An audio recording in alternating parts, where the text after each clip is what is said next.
علیکم، میں امداد سمرو۔ ایک اور پابندی لگ گئی ہے، اس پابندی کا فائدہ ہوگا یا نہیں ہوگا، یا یہ پابندی بھی گناہ بے لذت ثابت ہوگی۔ 8واں حملہ پنجاب پر ہوا ہے، اس پر بات ہوگی۔ وزیر اعظم شہباز شریف صاحب نے لوگوں کو امید دلائی تھی کہ جی بجلی سستی کی جائے گی۔ کل انتظار رہا سب کو کہ بجلی سستی ہوتی ہے، قیمتیں کم کی جاتی ہیں یا نہیں، مگر بجلی کی قیمتیں کم نہ ہوئیں۔ تو جو امید تھی وہ واقعتاً وزیر اعظم نے دلائی تھی، یا پھر شاہ سے زیادہ شاہ کے وفادار لگے ہوئے تھے لوگوں کو ایک فالس ہوپ جس کو کہتے ہیں نا، بلا وجہ کی جھوٹی امیدیں، جھوٹی تسلیاں دلوانے میں لگے ہوئے تھے۔ اس پر بھی بات کریں گے۔ اور ٹرمپ سرکار نے 5 لاکھ لوگوں کو جو غیر قانونی ہیں امریکہ میں مقیم، ان کو نکالنے کا فیصلہ کیا ہے۔ تو اس میں کیا ہمارے اپنے یعنی پاکستانی بھی ہوں گے، یا کن کن ممالک کے لوگ شامل ہیں؟ کیونکہ ٹرمپ جب سے آئے ہیں وہ ایک فیصلہ کرتے ہیں پھر یو ٹرن لیتے ہیں، پھر فیصلہ کرتے ہیں پھر یو ٹرن لیتے ہیں، لیکن اس معاملے میں انہوں نے یہ جو پالیسی ان کی تھی اس پر انہوں نے عمل درآمد کرنا شروع کر دیا ہے کہ جو غیر قانونی طور پر امریکہ میں آ گئے ان کو نکالنا ہے۔ اس پر عمل درآمد ٹرمپ سرکار نے شروع کر دیا ہوا ہے۔ کچے میں ڈاکو مارے گئے 2، وہ بھی میں نے آپ کے سامنے رکھنا ہے۔ تو جو کچھ ڈیولپمنٹس کل کی اور کچھ آج کی، وہ میں نے آپ کے سامنے گزارش کی شکل میں رکھنی ہے۔ پہلے میرا خیال ہے میں جو پابندی ہے نا اس پر بات کر لوں۔ وزیر اعظم صاحب جو ہیں بجلی کے معاملے پر انہوں نے فائنلی لوگوں کو بتا دیا ہے کہ جاگتے رہنا 10.5 دن آ رہنا، فی الحال تو ہم کچھ نہیں کر سکتے۔ انہوں نے کہہ دیا ہے کہ ابھی ہم پیکج بنا رہے ہیں، تو اس پر بعد میں۔ پہلے عمران خان صاحب کی ملاقاتوں کا بہت بڑا چرچا تھا، اور اسلام آباد ہائی کورٹ کے جج جسٹس اعجاز اسحاق صاحب کی عدالت میں معاملہ چل رہا تھا مشال یوسفزئی صاحبہ کا۔ مشال یوسفزئی کہتی میں عمران خان دی وکیل ہاں، عمران خان صاحب کے وکیل یا عمران خان صاحب کے جو لوگ تھے قریبی وہ کہتے ہیں ہماری وکیل نہیں ہے۔ لیکن بہرحال معاملہ عدالت میں آئے، اور اس عدالت میں جو جاتے ہیں وہ پھر کم از کم ان کی سنوائی ہوتی ہے۔ سندھی میں کہتے ہیں جے کہ آیا سے اگیاما، سو جو گئے ان کی بات سنی گئی۔ لیکن جو ملاقات کے لیے آرڈر جاری کیے گئے تھے اعجاز اسحاق صاحب کی طرف سے، ان پر عمل نہیں ہوا۔ پھر کمیشن بنایا انہوں نے لا کلرک پر مبنی، ان کو بھیجا، ان سے بھی عمران خان صاحب کی ملاقات نہیں کروائی جیل حکام نے۔ پھر فائنلی جیل حکام نے پٹیشن دائر کر دی کہ جی اس کے لیے فل بینچ بنایا جائے۔ فل بینچ بن گیا۔ تو آج فل بینچ میں سماعت تھی چیف جسٹس قائم مقام چیف جسٹس سرفراز ڈوگر صاحب کی سربراہی میں، جسٹس ارباب محمد طاہر صاحب اور جسٹس محمد اعظم صاحب، یہ 3 رکنی فل بینچ تھا۔ انہوں نے سماعت کی ہے جی، اور اس میں جیل حکام سے پوچھا گیا، بنیادی درخواست جو تھی اس میں جو پی ٹی آئی کے وکیل تھے عمران خان صاحب کے سلمان اکرم راجہ صاحب، انہوں نے کہا کہ جی دیکھیں ہمیں ہفتے میں 2 ملاقاتیں ملی تھی، وہ ملاقاتیں بحال کی جائیں۔ اب 1-2 میں سے ہفتے میں صرف 1 دن ملاقات کروائی جاتی ہے، تو ہمارا پرانا طریقہ کار جو ہے وہ بحال کیا جائے۔ جیل سپرنٹینڈنٹ سے پوچھا گیا کہ جی ہاں جی دستوں تانوں کی تکلیف ہے، انہوں نے کہا کہ دیکھیں جی سیکورٹی کے ایشوز ہیں۔ پھر سرکاری وکیل نے کہا کہ اس لیے ہم نے محدود کر دی، 1 دن کی ملاقات کر دی۔ سرکاری وکیل نے کہا کہ دیکھیں جی یہ تو ملاقاتیں سیاسی مقاصد کے لیے استعمال ہوتی ہیں۔ تو اس پر پھر عدالت نے ایک پابندی لگائی ہے کہ جو شخص عمران خان صاحب سے ملاقات کر کے باہر آئے گا وہ میڈیا ٹاک نہیں کرے گا۔ اب یہ پابندی جیل حدود، یعنی وہ جو جیل کے سراؤنڈنگز، وہاں جا کے میڈیا کی گاڑیاں لگ جاتی ہیں، یہ ہو جاتا ہے وہ ہو جاتا ہے، تو یہ وہاں تک محدود ہے پابندی، یا عمران خان صاحب سے جو ملاقات ہوتی ہے پھر ملاقات کے بعد باہر آنے والے لوگ اس پر گفتگو ہی نہیں کر سکتے کہ کیا بات ہوئی کیا نہیں ہوئی، گفتگو نہیں کر سکتے۔ یہ اصل سوال ہے۔ تو جو مجھے مطلب وہ جو اس پہ میں نے جو بات کرنی ہے وہ یہ ہے کہ یہ ممکن نہیں ہے، جج صاحب نے پابندی جو لگا دی ہے اس پر عمل درآمد ممکن نہیں ہے۔ بالکل اسی طرح ممکن نہیں ہے جس طرح عمر رضا بندیال صاحب نے کہا تھا کہ جی مجھے پنجاب میں الیکشن کروا کے دو، ممکن نہیں تھا نا۔ یا جس طرح پچھلے دنوں مخصوص نشستوں کا فیصلہ آیا تھا، عمل نہیں ہوا اس پر، ابھی تک نہیں ہوا۔ تو کچھ فیصلے ایسے ہوتے ہیں جن پر عمل درآمد ممکن نہیں ہوتا، اور پھر کیا وہ میں تو ظاہر فیئر کمنٹ کر سکتا ہوں نا عدالت کے، اور فیصلہ آ گیا ہوا ہے، تو کیا عدالت کسی شخص کو یہ پابند بنا سکتی ہے کہ جی آپ نے گفتگو نہیں کرنی میڈیا کے ساتھ؟ کسی وکیل کو پابند بنا سکتی ہے؟ کیا وکیل بذات خود سلمان اکرم راجہ صاحب، بیرسٹر گوہر، فیصل چودھری یا جو عمران خان صاحب سے ملنے جاتے ہیں وہ عمران خان سے ملنے کے بعد باہر آ کر چلے جیل حدود میں نہ صحیح اپنی پارٹی دفتر میں جا کر گفتگو نہیں کریں گے؟ اور اگر جس طرح اب میڈیا پر عمران خان کا نام چلنے پر پابندی ہے لیکن بانی لکھا جاتا ہے، میں تو کئی بار حیران ہوتا ہوں کہ جیو میں لکھا ہوتا ہے سمپلی کہ بانی سے ملاقات، یہ بھی نہیں ہوتا کہ پی ٹی آئی کے رہنماؤں کی بانی سے ملاقات تو سمجھ آتا ہے، نہیں، سمپلی بانی سے ملاقات، بانی کی صحت کے متعلق تشویش، یہ بانی کر کے اور درجہ جو ہے وہ عمران خان صاحب کا انہوں نے اونچا کر دیا۔ تو ملاقات کر کے آنے والے جو ہیں وہ عمران خان صاحب کے ساتھ جو گفتگو کریں گے یا عمران خان صاحب جو ان کو ہدایات دیں گے کہ جی آپ نے حکومت نے اے پی سی بلا لیا، آپ نے اس میں نہیں جانا، وہ باہر آ کے اگر یہ نہ کہے کہ جی عمران خان نے کہا ہے، یہ نہیں کہیں گے کہ عمران خان نے کہا ہے یا ہماری ملاقات میں عمران خان سے گفتگو ہوئی ہے، مشاورت ہوئی ہے، وہ اس کو ذرا الٹے اور طریقے سے کریں گے۔ سلمان اکرم راجہ صاحب، بیرسٹر گوہر صاحب، عمر ایوب یا جو بھی ہیں ملاقات کر کے آ جائیں گے باہر، آ کر کہیں گے کہ جی پارٹی نے فیصلہ کیا، پارٹی دفتر میں پریس کانفرنس کریں، پریس کلب میں پریس کانفرنس کریں، کسی ہوٹل میں پریس کانفرنس کریں، کسی شادی ہال میں جا کے پریس کانفرنس کریں، کہیں پر بھی کریں کہ جی پارٹی نے یہ فیصلہ کیا ہے کہ ہم نے فلاں تاریخ سے تحریک شروع کرنی ہے، بے شک عمران خان کا نام نہ ہو۔ تو ایسی پابندی کا فائدہ ہوگا کیا؟ علیمہ خانم صاحبہ، کیونکہ یہ جو بنیادی طور پر یہ جو فیصلہ ہوا کہ جی ایک تو سیکیورٹی کا معاملہ ہو جاتا ہے، وہاں پہ میڈیا ٹاک کرنے لگ جاتے ہیں، سیاسی مقاصد کے لیے ملاقات کو استعمال کرتے ہیں، ایک تو اس وجہ سے کہ جی سیاسی ملاقاتیں نہیں ہوں گی۔ ایک وقت یہ تھا کہ اسلام آباد ہائی کورٹ سے مطلب کور کمیٹی کی میٹنگیں کروائی جاتی تھی، یہ تک کہا جاتا تھا کہ عمران خان ایک پارٹی کے سربراہ ہیں، وہ ٹکٹوں کے فیصلے وہ کریں گے۔ 2024 کے انتخابات کی جو ٹکٹوں کے پر عمران خان صاحب سے عدالتوں نے ملاقات کی اجازت دی پارٹی کے لوگوں کو کہ چاہیں جا کر ملاقات کر کے آئیں۔ ایک وہ ایکسٹریم تھی، ایک یہ ایکسٹریم ہے، وہ بھی غلط تھا، اور ظاہر ہے یہ ممکن نہیں ہے جو فیصلہ ہوا ہے اس پر عمل درآمد۔ علیمہ خانم صاحبہ بہن ہے جی، وہ ملاقات کرنے جائیں گی، عظمیٰ خان ہے، روبینہ خان ہے، وہ جا کر عمران خان صاحب سے ملاقاتیں کریں۔ ملاقاتیں کرنے کے بعد وہ بطور بہن باہر آ کر بتائیں کہ جی مجھے ہمارے بھائی کی داڑھ میں درد ہے، کان میں درد ہے، ان کو سہولتیں نہیں دی جا رہی، اس پر پابندی کیسے لگ سکتی ہے؟ اصل چیز تو یہ ہے، اصل بات پابندیوں سے مسئلہ حل ہونا ہوتا تو ایک کے بعد ایک پابندی نہ لگ رہی ہوتی۔ ٹویٹر، وی پی این پر پابندی ہے، ہمارے وزیر اعظم خود وی پی این استعمال کرتے ہیں، وی پی این لگائی نا ٹویٹر پر پابندی لگائی تو وی پی این کے ذریعے چلایا جا رہا ہے، وایا بھٹنڈا چلتا ہے، جس کو وی پی این کا مطلب ہے وایا بھٹنڈا، تو وایا بھٹنڈا تو ہمارے وزیر داخلہ بھی چلا رہے ہیں ٹویٹر، وایا بھٹنڈا ہمارے صدر کا ٹویٹر اکاؤنٹ ہے وہ چل رہا ہے، بلاول بھٹو زرداری چلا رہے ہیں، حکومت جماعت کے اتحادی۔ تو پابندیوں سے اگر کوئی حل نکلتا، کوئی فائدہ ہوتا تو اب تک ہو چکا ہوتا۔ پابندیاں علاج نہیں ہے، علاج سیاست کے ذریعے مقابلہ کرنا ہے۔ یہ میں انتخابات سے پہلے بھی کہتا تھا اور اب بھی کہہ رہا ہوں، پکڑ دھکڑ سے کسی پولیٹیکل پارٹی کو کمزور یا ختم نہیں کیا جا سکتا۔ تھوڑے وقت کے لیے شاید لوگ دب کر بیٹھ جاتے ہیں، اور پھر میں مسلسل ایک جملہ گزارش کیا کرتا ہوں ہمیشہ جب ایسی کوئی صورتحال بنی ہے کہ خوف اور پابندیاں وہ زیادہ دیر لمبی عمر ان کی نہیں ہوتی۔ تو اب تک اگر کسی پابندی کا فائدہ ہوا ہوتا تو میں سمجھ سکتا تھا کہ یہ پابندی بھی فائدہ مند ہوگی۔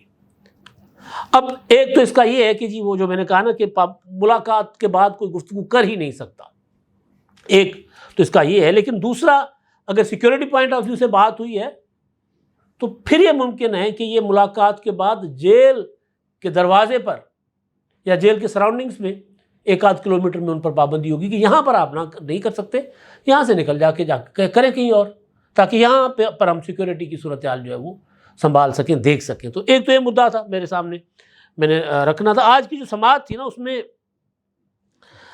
ملاقات کے حوالے سے جو پی ٹی آئی، ظاہر ہے پی ٹی آئی تو کوشش کرے گی کہ جی میکسیمم جو ہے وہ عمران خان صاحب سے ان کا ٹائم ان کے ساتھ گزرے، کیونکہ کئی مقدمات ابھی بھی عمران خان صاحب کے چل رہے ہیں، ٹرائل ہو رہے ہیں، تو ان مقدمات میں بھی 9 مئی ہے، دوسرے مقدمات ہیں، تو عمران خان صاحب کو لایا جاتا ہے تو وکلاء ان کے پیش ہوتے رہتے ہیں.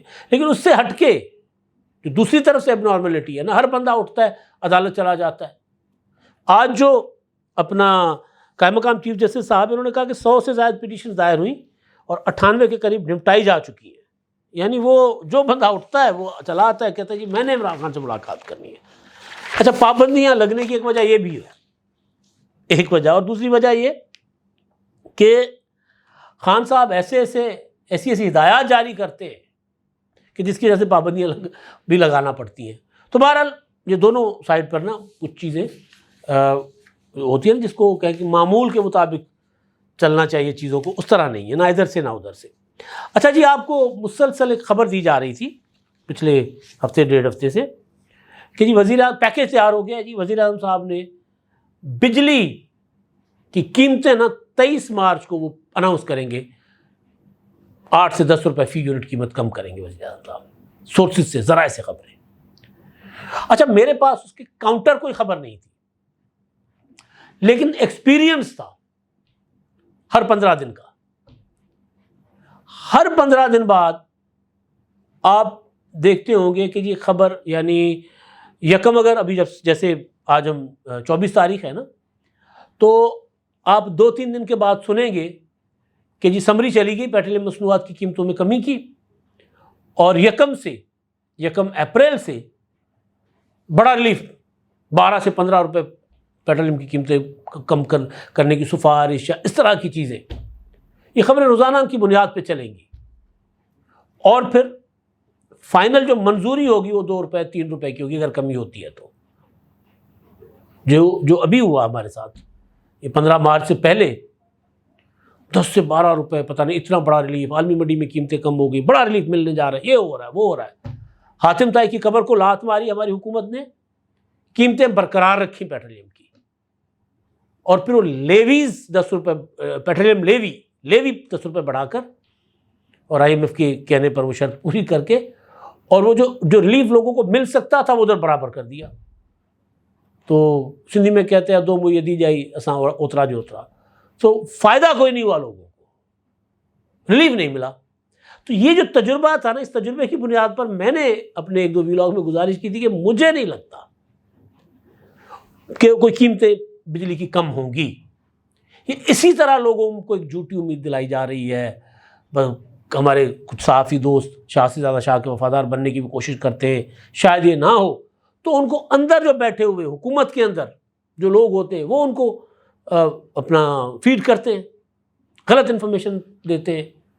یا یہ بھی ممکن ہے کہ کوششیں چل رہی ہوں، جیسے خبر ہے کہ IMF نے کہا کہ جی کوئی ریلیف نہیں دینا لوگوں کو، کوششیں چل رہی ہوں لیکن IMF انکار کر دے. لیکن جس طرح یہ خبر جو ہے نا بالکل یوں لگ رہا تھا کہ جیسے فیصلہ ہو چکا ہوا ہے، پکی پکائی خبر آئی ہے ان کے پاس. لیکن اس کے باوجود جو تجربہ میرا تھا، میں نے کہا مجھے نہیں لگتا کہ یہ بھی یہ اپنا بجلی کی قیمتیں کوئی کم ہوں. تو فائنلی آج وزیر اعظم صاحب نے کہا، اس میں کچھ سولر کا ایشو چل رہا تھا کہ جی سولر کی بجلی جو ہے وہ اس کی قیمت مزید کم کر دی گئی ہے. جن لوگوں نے سولر پینل لگائے ہوئے ہیں پھر وہ واپڈا کو بجلی دیتے ہیں، یعنی اس کو ڈسٹریبیوشن کمپنیز کو، تو وہ ایک اپنا اچھی خاصی قیمت پر ان سے ڈسٹریبیوشن کمپنیز بجلی لیتی تھیں. تو خبر آئی کہ جی وہ کم کر کے نا 10 روپے فی یونٹ اس طرح کا کر لیا گیا. تو اس پر چیخو پکار ہوئی. وزیر اعظم صاحب نے کہا کہ اس میں کوئی تبدیلی نہیں ہوئی. ایک اچھی خبر تو انہوں نے یہ دی کہ اس میں کوئی تبدیلی نہیں ہوئی، وہ تو جو پہلے سے جس طرح سلسلہ چل رہا تھا اسی طرح چلے گا. لیکن بجلی کے نرخوں میں کمی کے حوالے سے ایک جامع اور مؤثر حکمت عملی کے تحت پیکیج تیار کیا جا رہا ہے جس کا اعلان جلد کر لیا جائے گا. اب یہ جلد تو چل میں آیا والا جلد ہوتا ہے، تو چل میں آیا، پھر آپ دیکھتے رہو ڈیگتے رہو کہ کوئی آ رہا ہے کہ نہیں آ رہا. تو یہ جلد وہ والا جلد ہے. میں اس میں کوئی شک نہیں کہ حکومت کوشش کرتی ہوگی کہ کسی نہ کسی شکل میں لوگوں کو ریلیف دیا جائے. وزیر اعظم صاحب کئی بار کہہ چکے ہیں کہ جب تک بجلی کی قیمتیں کم نہیں ہوں گی، جب تک انٹرسٹ ریٹ کم نہیں ہوگا، تب تک معیشت نہیں چل سکتی. اور وہ IMF کے سامنے بھی کہہ چکے ہیں. لیکن اب IMF کہتا ہے کہ جی ہم آپ کو یہاں سے ریلیف دیں گے، آپ نے باقی اپنی معیشت کو ٹھیک کرنے کے لیے کوی کام نہیں کرنا، پہلے وہ والے کام کریں پھر اس پر بات ہوگی۔ تو یہ سارے ایلیمنٹس ملا کے مجھے لگ رہا تھا کہ کوئی ریلیف نہیں ملنے جا رہا۔ تو بہرحال فی الحال تو پرانی قیمتوں پہ آپ بجلی خریدیں نا، باقی جو منتھلی فیول ایڈجسٹمنٹ ہوتی ہے اس میں کبھی کم ہوگی کبھی زیادہ ہوگی، لیکن یہ والی گرمیاں مجھے لگتا ہے کہ جو AC چلاتے ہوئے نا، AC کا بٹن آن کرتے ہوئے ریموٹ ہاتھ میں پکڑتے ہوئے جھٹکے لگیں گے آپ کو، کیونکہ بجلی بہت مہنگی ہے اور گرمیاں شدید آنے والی ہیں، سخت ترین گرمی ہے، سخت ترین موسم، کلائمیٹ چینج ہے۔ اچھا جی، اب ٹرمپ نے فائنلی اعلان کر دیا ہے کہ 5 لاکھ سے زائد تارکین وطن کی قانونی حیثیت انہوں نے ختم کر دی ہے، اور ان کو 24 اپریل تک امریکہ چھوڑنے کا ٹائم دے دیا ہے، مہلت دے دی گئی ہے۔ اور اس میں جو ملک بدری کی وجہ سے جو کافی سارے لوگ جو ہیں وہ متاثر جو ہو رہے ہیں، اس میں ہیں جی لاطینی امریکہ سے آنے والے تارکین وطن، اور پھر کیوبا، ہیٹی، نگاراگوا، وینزویلا، یہاں سے آنے والے لوگ جو ہیں جن کو صدر بائیڈن کے زمانے میں لا کر بسایا گیا تھا۔ میں پہلے کیا گیا تھا غیر قانونی نہیں ہے، بائیڈن کی پالیسی اور اسکیم کے تحت ہی آئے تھے، تو ان کو انہوں نے کہا ہے کہ جی آپ نکلیں یہاں سے، بھاگیں یہاں سے، دوڑیں، 24 اپریل تک کا وقت ہے۔ پھر آہستہ آہستہ ممکن ہے کہ وہ جو ٹرمپ جو سب سے پہلے امریکہ کا نعرہ پرویز مشرف علیہ نے لگایا ہے نا، تو اس پر عمل کرتے ہوئے مزید جو ہے وہ پابندیاں جو امیگرینٹس ہیں ان پر لگائیں۔ اچھا جی، اب یہ کل بھی ایک حملہ ہوا تھا ڈیرہ اسماعیل خان میں، KPK سے ملحقہ جو علاقے ہیں وہاں سے دہشت گرد خوارج مسلسل پنجاب پولیس کی چوکیوں پر حملے کر رہے ہیں۔ 7واں حملہ کل ہم نے اس پر گفتگو کی تھی، یا آج صبح کے ولاگ میں کی تھی، وہ کل جو ہوا تھا۔ مزید جو ابھی میرے پاس خبر آئی ہے وہ یہ ہے کہ جی 8واں حملہ ہوا ہے 1 مہینے کے اندر، اور یہ دہشت گردوں نے حملہ کیا ہے جھنگی پولیس چیک پوسٹ، اور 20 سے 25 دہشت گردوں نے رات کی تاریکی کا فائدہ اٹھاتے ہوئے، پولیس ترجمان کا کہنا ہے کہ انہوں نے حملہ کیا، اور دہشت گردوں نے راکٹ لانچر اور جدید خودکار اسلحہ استعمال کیا۔ تاہم پولیس الرٹ تھی اور چوکیاں مضبوط بنائی گئی تھیں، تو پولیس نے مزاحمت کی، جوابی فائرنگ کی، اور وہ فرار ہو گئے۔ اچھا، کل ایک خبر آئی تھی، اور وہ پولیس نے جو پنجاب پولیس نے کہا کہ جی رحیم یار خان کے کچے کے علاقے میں بڑا آپریشن کر کے 2 خطرناک ڈاکو شاہ میر عرف میرا کوش اور حکیم کوش ولد اخوانی کوش کو ہلاک کر دیا گیا ہے۔ یہ جو ہیں مطلوب تھے، انہوں نے 12 ایک پولیس پارٹی پر حملہ کر کے 12 پولیس اہلکاروں کو شہید کر دیا تھا۔ تو ماچکے کے علاقے میں ان کے خلاف یہ آپریشن ہوا ہے، اور یہ ڈاکو جو ہے وہ مار گرائے گئے ہیں۔ کچا سندھ کا ہو یا پنجاب کا، ڈاکو بے قابو تھے اور اب بھی ہیں۔ کبھی کبھی پولیس کو کوئی بڑی کامیابی ملتی ہے اور اس کے بعد جواب میں پھر ڈاکو اسے بڑی واردات ڈال جاتے ہیں۔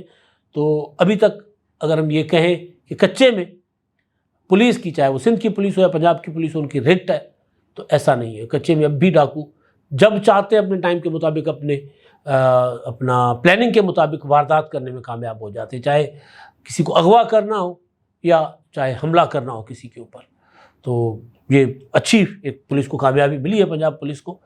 امید یہ کرنی چاہیے کہ کچا جو ہے وہ ڈاکوؤں سے پاک ہو جائے، اور کچا ایک خوبصورت علاقہ ہے، دریا کے ساتھ ساتھ کچے کے بیلے اور وہاں کا ماحول اتنا خوبصورت اور پرسکون ہے کہ اگر یہ ڈاکوؤں سے پاک کر کے امن و امان وہاں ہو تو وہاں پہ اچھی خاصی جو ہے وہ کاشتکاری تو ہوتی ہے، لیکن ماحول بڑا اچھا، اور لوگ وہاں گھوم پھر بھی سکتے ہیں جا کر معتدل موسم میں۔ ابھی نہیں، ابھی تو گرمی آنے والی ہے۔